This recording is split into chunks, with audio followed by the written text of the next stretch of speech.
What's up, Candy Nation? Isa din sa paboritong dessert ng mga Pinoy ang jelly na hindi nawawala kung may special occasion. Tara na't umpisa na natin. Meron tayong 1.5 cup ng tubig at ating ibubuhos ang isang pakete ng red jelly powder. Hihintayin lang natin itong kumulo sa mahinang apoy. At pag kumukulo na, itatransfer na natin yan sa isang molder. Same procedure yung gagawin natin dito sa kulay green na jelly powder.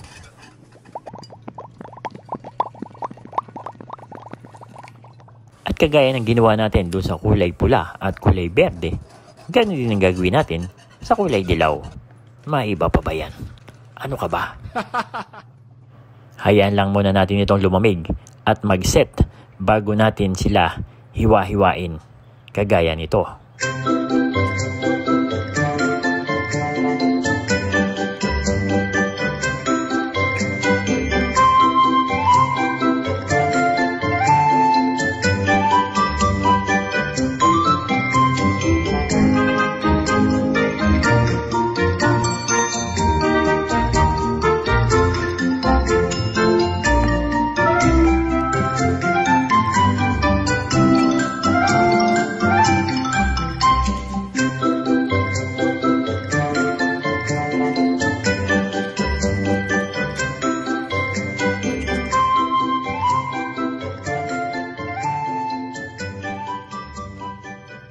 Sunod naman natin gawin yung white jelly. Meron tayo ditong 1 can of evaporated milk na ating lalagyan din ng 1 cup of condensed milk. Saktong-sakto lang ang tamis niyan. Maglalagay din tayo dito ng 1.5 cup ng tubig at 4 tablespoon ng white gelatin powder. So atin lang itong papakuluan sa medium fire at pag kumukulo na, atin na itong papatayin.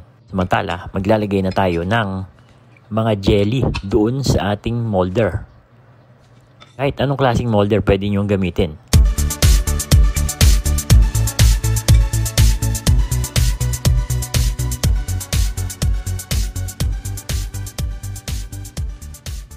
And then dahan-dahan natin lalagay yung ating ginawang white jelly cream. Ito yung magsisilbing binder doon sa ating cathedral jelly. Pwede na natin ilagay ito sa fridge. Samantala, kung gagawin nyo naman itong pang negosyo, meron akong ginawa dito na 3 sample sa white clear container.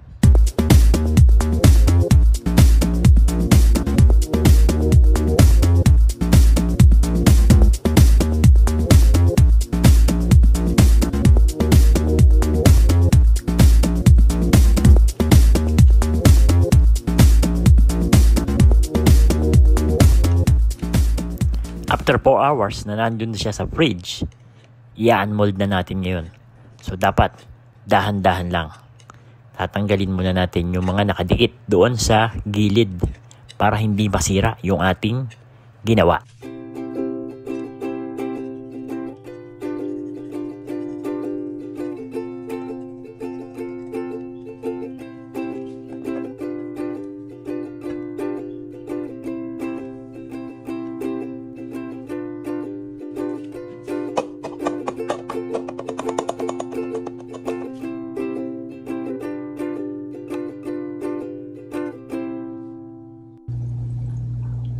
Ano pang gagawin natin?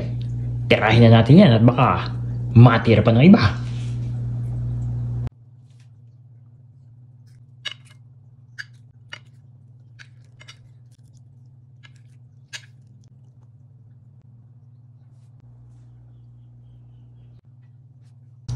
Sarap.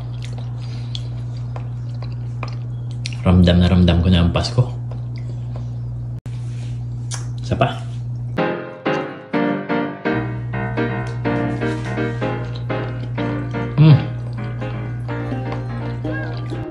And there you have it, Candy Nation. Kada-delicious. Ito ang ating version ng Cathedral Jelly na napakadaling gawin at sakto ang tamis. Hindi ka mauumay gaya niya.